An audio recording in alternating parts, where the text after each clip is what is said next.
بسم اللہ الرحمن الرحیم والذین آمنوا اشد حبا للہ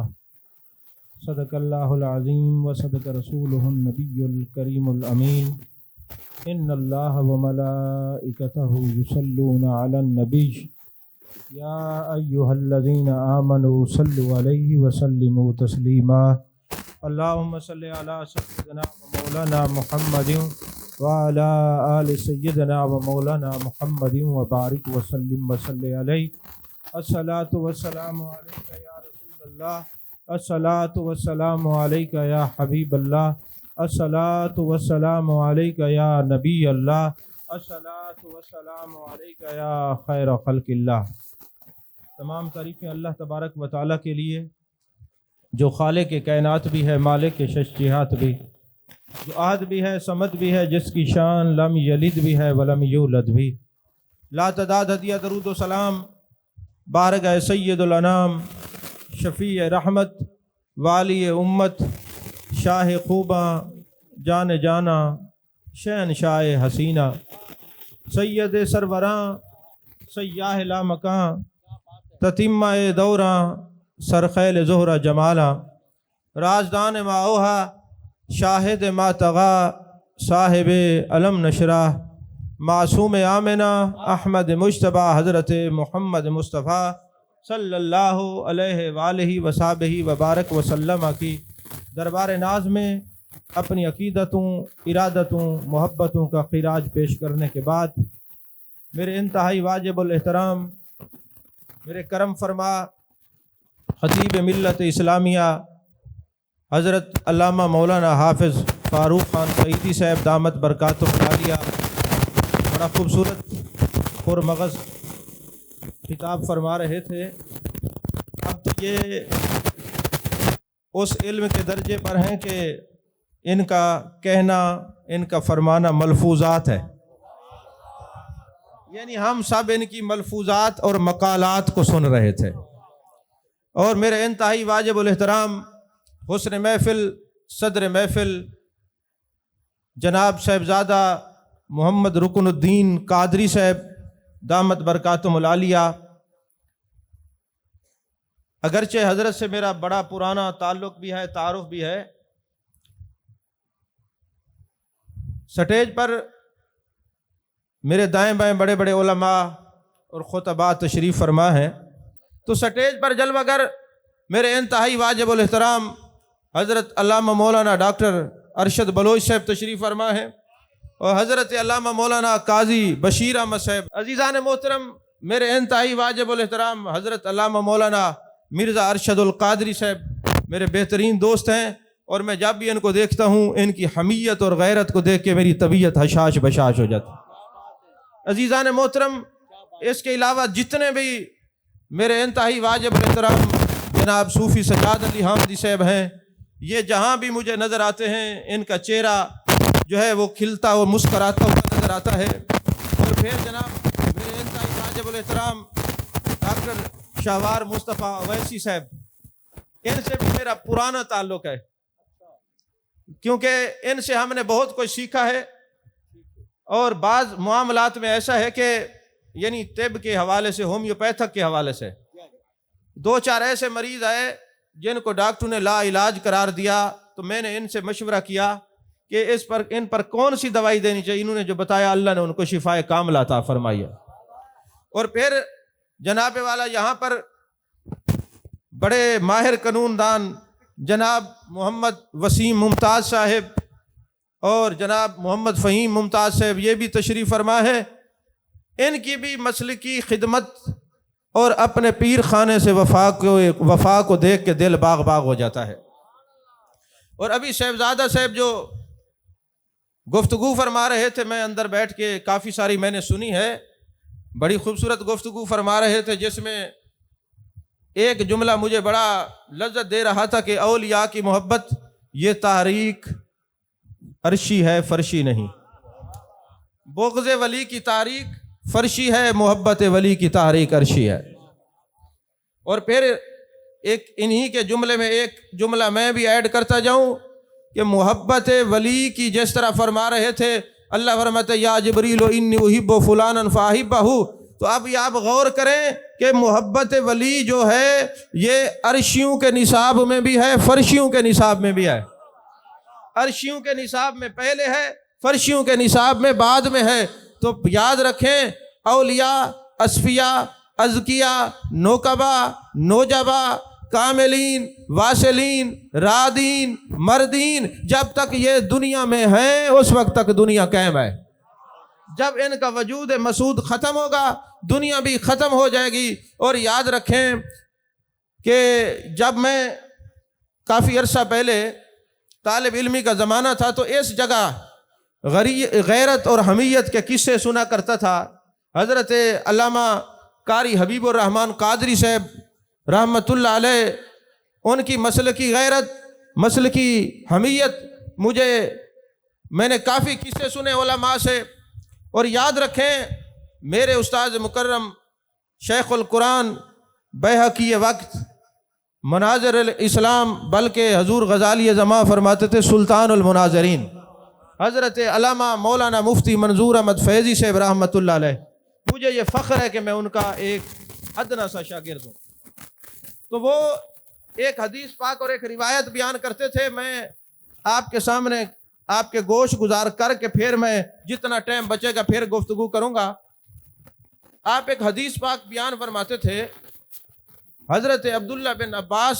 رضی اللہ تعالیٰ عنہما ارشاد فرماتے ہیں کہ جان کائنات، جان عالم مصطفیٰ، جان رحمت صلی اللہ علیہ وسلم نے ارشاد فرمایا سنی کے چہرے کو دیکھنا عبادت ہے، سنی کے چہرے کو دیکھنا عبادت ہے۔ اور میں سوچا کرتا تھا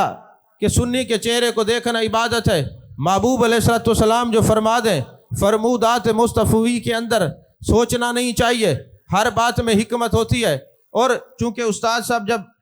ظاہری حیات پر جلوہ گر تھے دنیا میں، اس وقت کبھی خیال نہیں آیا کہ استاد صاحب سے پوچھیں کہ حضور اس حدیث پاک کا حوالہ تو ارشاد فرمائیں کہ سنی کے چہرے کو دیکھنا عبادت ہے۔ تو میں نے جب آپ کا وصال با کمال ہو گیا تو میں نے لوگوں سے رابطہ کیا، علماء سے پوچھا کہ یہ حدیث کہاں ہے؟ انہوں نے کہا جناب ہم نے یہ قبلہ فیضی صاحب رحمۃ اللہ علیہ سے سنی ہے۔ اس حدیث پاک کو تلاش کرتے کرتے پھر ایک دن عالم رویا میں مجھے میرے استاد مکرم نے فرمایا ڈاکٹر صاحب یہ فلاں کتاب ہے، 418 ہجری کا امام ہے، امام لال کئی اس کا نام ہے، اس کی کتاب ہے، اس کی انہوں نے پوری احادیث کا جمع کیا ہے، اس کے اندر یہ حدیث پاک موجود ہے۔ اور میں نے جب وہ دیکھا تو بیروت سے ایک کتاب کو لینے کے لیے گئے اور اس میں یہی حدیث تھی کہ سنی کے چہرے کو دیکھنا عبادت ہے،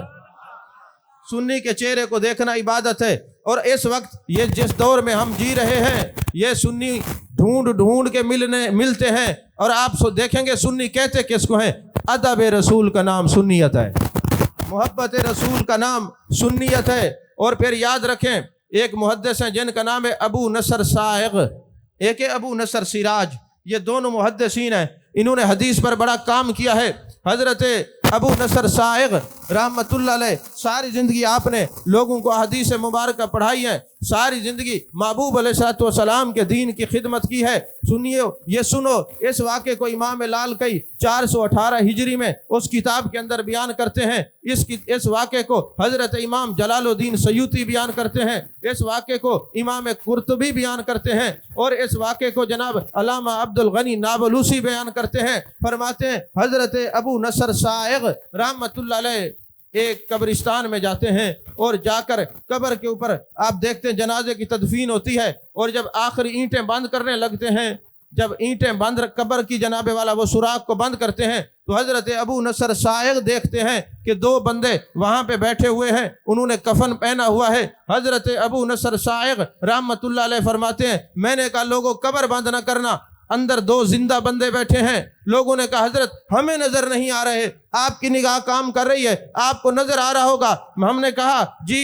حضرت ابو نصر سائغ کہتے ہیں 2 بندے موجود ہیں۔ آپ نے کہا جب میں نے لوگوں کو کہا لوگ کہتے ہیں ہمیں نظر نہیں آتا، میں نے کہا یہ معاملہ کوئی ایسا ہے، میرے وظائف پڑھنے سے ذکر اذکار کرنے سے یہ کشف کے دروازے کھلے ہیں، اس لیے یہ دو بندے نظر آ رہے ہیں۔ تو میں نے جب یہ شور ڈالا تو وہ دو بندے وہاں قبر سے نکلتے ہیں، جب جاتے ہیں حضرت ابو نصر صائغ کہتے ہیں اے دو لوگوں ٹھہر جاؤ، بتاتے جاؤ تو تم کون ہو؟ حضرت ابو نصر صائغ کہتے ہیں انہوں نے پیچھے مڑ کے نہیں دیکھا، وہیں کھڑے رہے اور کہنے لگے ابو نصر صائغ تو محبوب علیہ الصلوۃ والسلام کی حدیثیں پڑھاتا ہے، تجھے نہیں پتا ہم کون ہیں؟ ہم فرشتے ہیں۔ یہ حدیث رسول صلی اللہ علیہ وسلم کی برکت ہے جس کی وجہ سے تیری آنکھوں سے ہم تجھے نظر آئیں۔ ہماری ڈیوٹی کیا ہے؟ قیامت تک جو عقیدہ اہل سنت پر مرے گا، سنی مرے گا، ہم اس کی قبر میں آئیں گے، فرشتے پوچھیں گے من ربوں کا، ما دینوں کا، ما کنت تقول فی ھذا الرجل، فرشتے سوالوں سے کریں گے، جواب ہم دیں گے ہم سنی کی قبر پر مقرر کیے گئے ہیں۔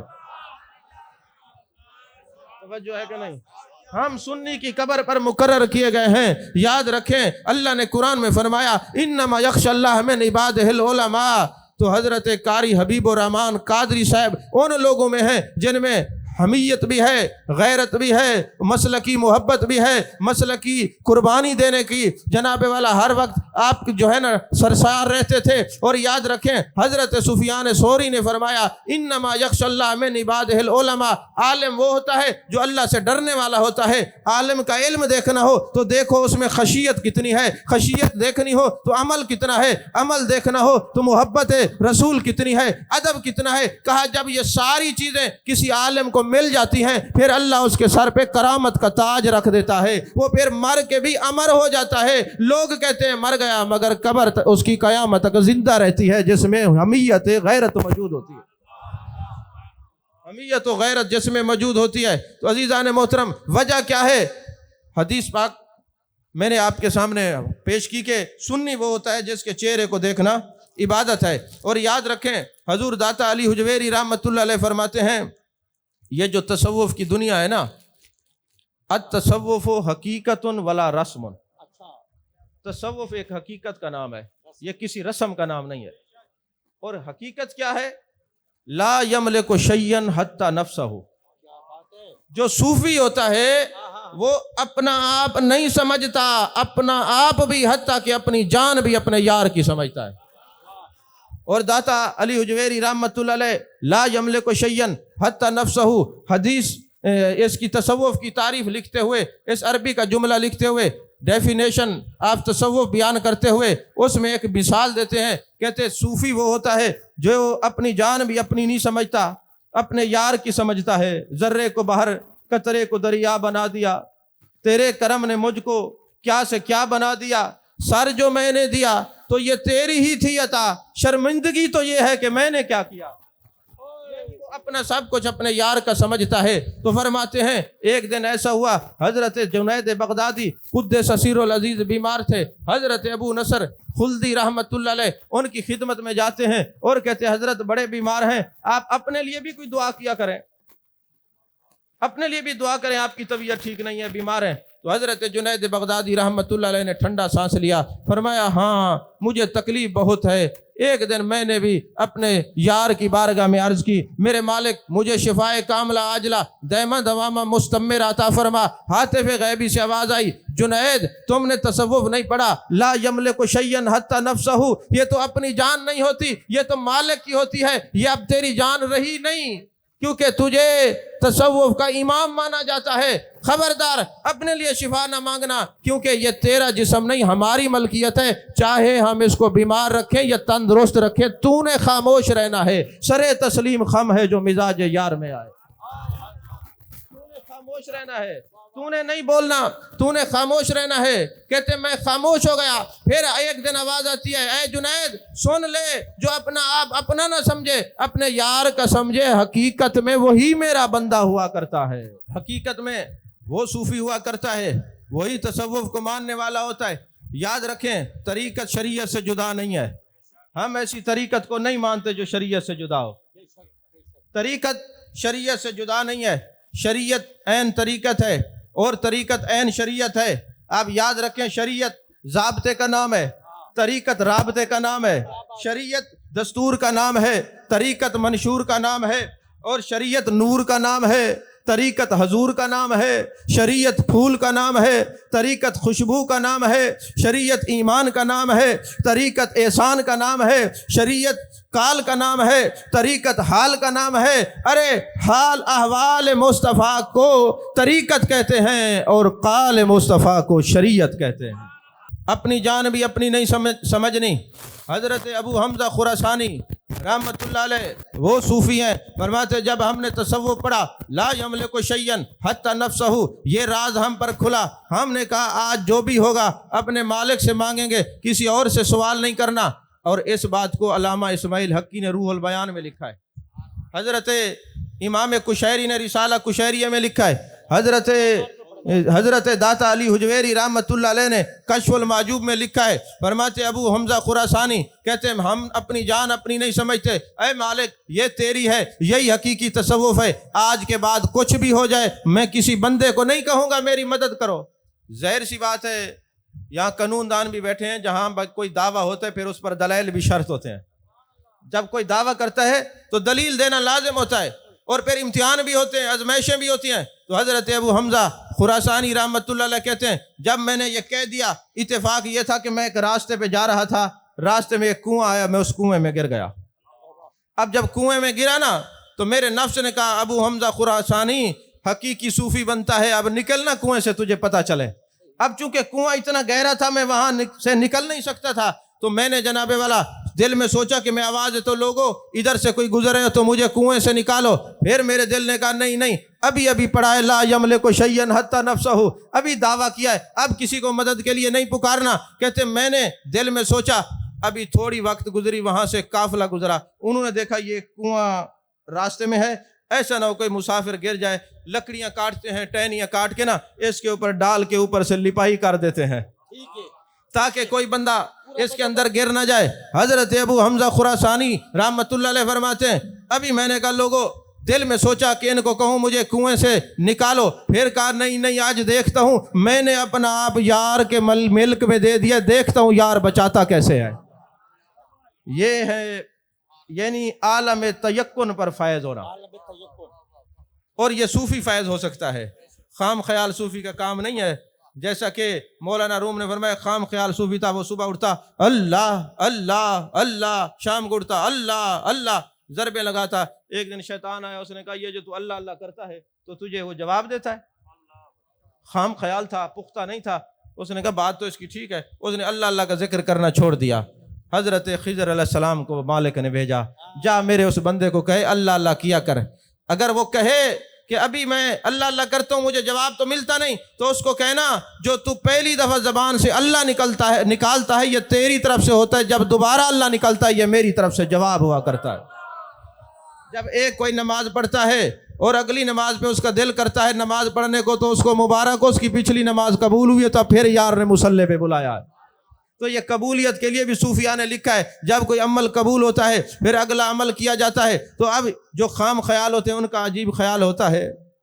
کیونکہ وہ خام خیال ہوتے ہیں، اور خام خیال کے خیالات بھی خام ہوا کرتے ہیں اور عام ہوا کرتے ہیں، اور خاص لوگوں کے خیالات بھی خاص ہوا کرتے ہیں، اور جس کے خیالات عالم تیقن پر فیض ہوں اسی کو صوفی کہا جاتا ہے۔ تو فرماتے ہیں حضرت ابو حمزہ خراسانی رحمۃ اللہ علیہ کہتے میں نے کہا نہیں اپنا آپ یار کو دے دیا ہے، جس در پہ کوئی سر نہ جھکے اسے در نہیں کہتے، جو سر در پہ جھکے اسے سر نہیں کہتے۔ اب کہہ دیا نا کہ یار کہے تو اب پریشانی کی ضرورت نہیں ہے، اب جہاں مرضی رکھے، زندہ رکھے، مار دے، جو مرضی کرے، کیونکہ آپ کو پتہ ہونا چاہیے کہ شہید دو قسم کے ہوتے ہیں، تلوار سے مارا ہوا بھی شہید ہوتا ہے، نگاہ یار سے مارا ہوا بھی شہید ہوتا ہے۔ یہ زندہ جو ہے نا تلوار سے مارے ہوئے بھی شہید ہوتے ہیں، نگاہ یار سے بھی مارے ہوئے شہید ہوتے ہیں، اور جو نگاہ یار والے ہوتے ہیں نا وہ ہر وقت ان کی نشانی وہ خیال یار میں رہتے ہیں، وہ اور ہوں گے جنہیں موت آ گئی ہوگی، خیال یار سے پائی ہے زندگی میں نے۔ یہ خیال یار انسان کو مرنے نہیں دیتا۔ تو حضرت ابو حمزہ خراسانی کہتے ہیں اب اس کی مرضی، جو مرضی کرے، جس حال میں رکھے، نہ ہجر اچھا نہ وصال اچھا، جس حال میں یار رکھے وہی حال اچھا۔ توجہ ہے کہ نہیں؟ اب جس حال میں یار رکھے وہی حال اچھا ہے۔ اب مجھے زندگی موت کی کوئی پرواہ نہیں، زندہ رہوں تو جان اس کی، چلا جاؤں تو جان اس کی۔ کہتے انہوں نے لکڑیاں کاٹیں اوپر سے بند کر دی، بند کرنے کے بعد لپائی کر دی، لپائی جب ہو گئی، اب رات کا وقت اندھیرا ہو گیا، کنواں بند ہو گیا، میں نے کہا ابو حمزہ خراسانی اب تو نہیں بچتا۔ پھر دل نے کہا بچے یا نہ بچے، اب تیری تو ملکیت جان پہ ہے نہیں، جان جو یار کے حوالے کر دیا، اب تو خاموش رہے۔ فرماتے میں چپ کر کے اللہ اللہ کا ذکر کرتا رہا، اس خیال یار میں گم ہو گیا۔ تھوڑی دیر گزری، جب رات ہو گئی نا تو میں نے کہا پانی نہیں ہے، کھانا نہیں ہے، اب مر جاؤں گا۔ اب اپنے آپ سے جنگ لڑی ہوئی ہے۔ صوفی اپنے آپ سے کلام کرتا ہے، وہ کرتا ہی اپنے آپ سے، کسی اور سے کرتا ہی نہیں ہے جی۔ ہم قرآن کے حافظ ہیں، پڑھا کرتے ہیں رخ محبوب انوکھا ہے یہ قرآن اپنا، کیونکہ وہ یار کے رخ کو تکتے ہیں، سامنے بیٹھے ہوتے ہیں تو دیدار یار کرتے ہیں، اور جب یار سامنے نظر کے نہ ہو تو پھر خیال یار میں گم ہو جاتے ہیں، تو خیال یار میں گم ہو جاتے ہیں۔ خیال یار میں بیٹھے ہیں، کہتے ہیں میں نے دیکھا کہ دو روشنیاں میری طرف آ رہی ہیں،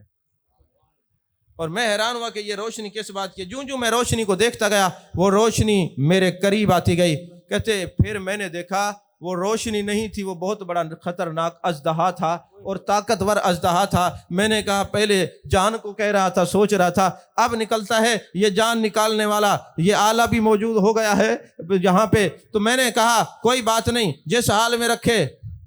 لا یملک شیئا حتی نفسہ، سب کچھ اس کا ہے۔ دیکھیں یاد رکھیں، توحید پر جتنا کار بند صوفی ہوتا ہے کوئی بھی نہیں ہوتا،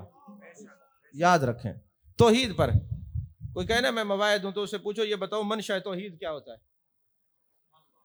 وہ کہیں گے جی اللہ کو ایک ماننا۔ بھائی یہ تو تعریف ہے، منشا توحید تو نہیں ہے۔ منشا توحید تو اس کی ہونے کا، اس کے اظہار کا نام ہے منشا توحید، اس کے رب ہونے کے اظہار ربوبیت کا نام ہے منشا توحید۔ اچھا پھر کہیں جی ہم مواعظ ہیں تو ان سے ذرا پوچھو آپ مواعظ ہیں تو توحید کی کتنی قسمیں ہیں؟ یہ آپ کو صوفی بتا سکے گا قرآن کی روشنی میں کہ توحید کی جو اقسام ہے، توحید عددی بھی ہوتی ہے، توحید نوعی بھی ہوتی ہے، توحید جنسی بھی ہوتی ہے، توحید حقیقی بھی ہوتی ہے۔ توحید عددی کیا ہوتی ہے؟ ہم کہتے ہیں نا 1 2 3 4 اور 1 کا نصف ہوتا ہے۔ اگر کوئی اللہ کے لیے یہی توحید مانے توحید عددی تو وہ مشرک ہوتا ہے، اور اگر توحید جنسی مانے، آدم ایک تھا، اب کتنے آدم ہیں، آدمیت نظر آتی ہے، اور اللہ فرماتے لام یلد ولام یولد، تو توحید جنسی اللہ کے لیے شرک ہے۔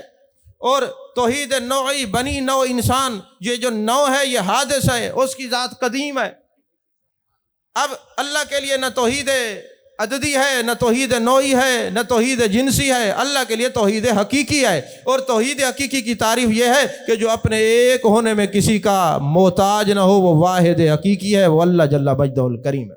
توجہ ہے کہ نہیں؟ تو عزیزان محترم، حضرت ابو حمزہ خراسانی رحمۃ اللہ علیہ کہتے وہ روشنی میرے قریب آئی، اس نے اپنے آپ کو میرے جسم سے لپیٹا، لپیٹنے کے بعد اتنے زور سے مجھے کھینچا کہ وہ جو چھت ڈلی ہوئی تھی وہ ٹوٹ گئی، اور میں وہاں سے نکل کے باہر آ گرا، اور میں نے سکھ کا سانس لیا، سجدہ ریز ہوا تو ہاتھ میں غیب سے آواز آئی، ابو حمزہ خراسانی جو تصوف والے ہوتے ہیں سب کچھ یار کی ملکیت میں دے دیتے ہیں، ان کا عالم یہ ہوتا ہے، پھر عالم تیقن پر فیض ہو جاتے ہیں، جو اپنے رب پر تکیہ کرتے ہیں، اپنے رب پر بھروسہ کرتے ہیں، پھر ہم اس کی خدمت میں موت کو زندگی بنا کر بھیج دیتے ہیں، موت کو زندگی بنا کر بھیج دیتے ہیں۔ تو یاد رکھیں، جنہوں نے ساری زندگی دین کا چوکیدارہ کیا ہے، پہرا دیا ہے، حمیت و غیرت کا مرکز بن کے جیے ہیں، جانے کے بعد ان کا نام ختم نہیں ہوتا، فذکرونی اذکرکم میں ان کی رجسٹریشن ہو جاتی ہے۔ اے فرمیندن بھائی حضرت خواجہ غلام فرید رحمت اللہ علیہ گئے حج کرن، تے صوفی دی سوچ بنا تو مختلف ہوندی ہے، کیونکہ صوفی دی توجہ او لفظ قرآن کوئی پڑھ دے، ناتے کے قرآن کوئی دے دے، ان کو پتہ ہوندے کہ کتھا دے دا پیاں جلوہ یار چ گھم رہا دے، عاشق نے شدی جلوہ جانا چ شناسی، جے ہر ویلے تے کوئی یار دا جلوہ نظر نہیں آندا تو عاشق ہی کہنے۔ حضرت خواجہ غلام فرید رحمت اللہ علیہ آپ دے نا کچھ مریدین گئے حج کرن واسطے، رستے چ انہاں کو ڈاکواں نے پکڑ کے کٹیا، سامان ہی کھس گیا۔ اچھا جڑے ویلے واپس ہے نا حج کر کے، ہن ہر ایک رومن بیٹھے یار حج تے گئے ہیں، سفر تے چنگا ہے، رستے چ ڈاکو پے ویندن، کٹیندے ہیں اور جناب والا تکلیف دیندن۔ حضرت خواجہ غلام فرید رحمت اللہ علیہ اپنے مریداں کنے تشریف گھن گئے، بھئی حج دا حال سناؤ کیا بنی؟ وہ تو شوتے کٹیج کے آئے بیٹھے ہیں وہ آگے حضرت بس تو آپ کو کیا دسوں گئے جو ہے رستے ساکو ڈاکوان نے پکڑ کی دے سارا سامان ہی کھس کی دے اور این تو بعد جناب والا ساکو کٹیا ہی نے مارے ہی نے آپ فرمائنے اوے چپ کر ونجو مدینے دے سفر دے ڈاکوان دا گلہ نہیں کریندا پتہ نہیں تو آپ کو سمجھ آئیے کہ نہیں آئی مدینے دے سفر دا شکلوں کے اختلاف سے دھوکہ نہ کھائیے جس رنگ میں آئے اسے پہچان جائیے پھر سمجھ میں آئے گا وحدت الوجود پہلے خیال غیر کو دل سے ہٹائیے جب تک غیر ہے تسا کہہ نہیں جڑے ویلے تسا آئے تو غیر کہہ نہیں بہرحال ہن حضرت خواجہ غلام فرید رحمت اللہ علیہ فرمائے خبردار سفر مدینے دا گلہ نہیں کرنا چپ کرو مرید آکھے پیر سائیں اللہ کرے تو ونجے تیرے نال ایویں تھی وے ول مرید دو قسم دے ہوندے ایک پیر دے مرید ہوندے اٹھر دن ایک مراد دے مرید ہوندے اللہ کرے ٹھیک تھی وے انہاں دے نال ہن جناب حضرت خواجہ غلام فرید رحمت اللہ علیہ اتفاق نال اگلے سال خود تشریف گھندے وہ واقعہ ہو بہو پیش ہے جڑا مریداں نال آیا مرید پتہ لگے ڈاڈے خوش تھے تیاری کر کے جناب والا دستاراں شستاراں بعد کے داڑھی تے تیل لا کے پیر سائیں دے کو ونج بیٹھے سائیں سنے سے نہیں سائیں دسو کیسا سفر ہے آپ نے فرمایا مدینے دا سفر سید الاسفار ہے سارے سفراں دا سردار ہے تے لہذا جڑا مدینے دے سفر وچ ونجے تو بیا کوئی سفر نہیں انہاں کہ بیا سائیں فرمایا ہاں گنبد خضرہ دی زیارت کیتی سے گنبد خضرہ دے مکین دے عشق وچ آنسو وہن سے روندے رہے ہیں زیارتاں کریندے رہے طواف ہی کریندے رہے عمرے کریندے رہے مینا بھی گئے ہیں عرفات بھی گئے ہیں مزدلفہ بھی گئے ہیں جمرات کو کنکریاں بھی مارن سارا کچھ کیتے سے انہاں کسی وال بیا کیا تھا ہے انہوں نے کان ترس دے پہنو گال دسن آپ نے فرمایا میاں بڑا چنگا سفر ہے سونا سفر ہے صحیح کوئی مشقت والا واقعہ تو پیش نہیں آیا آپ نے فرمایا مشقت کو برداشت کرنے کا نام تھا حج ہے توجہ ہے کہ نہیں مشقت نہ حج نہیں بلکہ مشقت کو اللہ دے رستے سفر حج برداشت کرنے کا نام حج ہے انہاں کہ صحیح بلا دسو تو صحیح جلے آپ نے نہیں دسیا نا کیونکہ مسئلہ ہے کہ جڑی سفر دے صعوبتاں یا تکلیف آویں نہیں تھا لوگاں کو نہ دسو اے نہ ہوئے کوئی حج تو باغی تھی وے گناہگار تسا تھی وے سو تعریف کرنی ہے یہ مسئلہ ہے ہن اے صوفیان ہن جلے انہاں ڈٹھے نا کہ پیر صحیح نہیں دسیں دے اکے ہیں صحیح اے سنے تو کوئی ڈاکو پائے گن اے جی میں سارے نال تھے توارے نال ہی میں تھا آپ نے فرمایا ہاں با کٹیں دے ہیں مریں دے ہیں مدینے وال پوچھیں دے ہیں اے نہیں میں سامان کھاس کے مار گھتے دن ونجن نہیں دے فرمایا نہیں نہیں ایویں کہنی کٹیں دے ہیں مریں دے ہیں مدینے وال پوچھیں دے ہیں انہاں دی مار تو صدقے انہاں دے پیار تو صدقے وآخر دعوانا الحمدللہ رب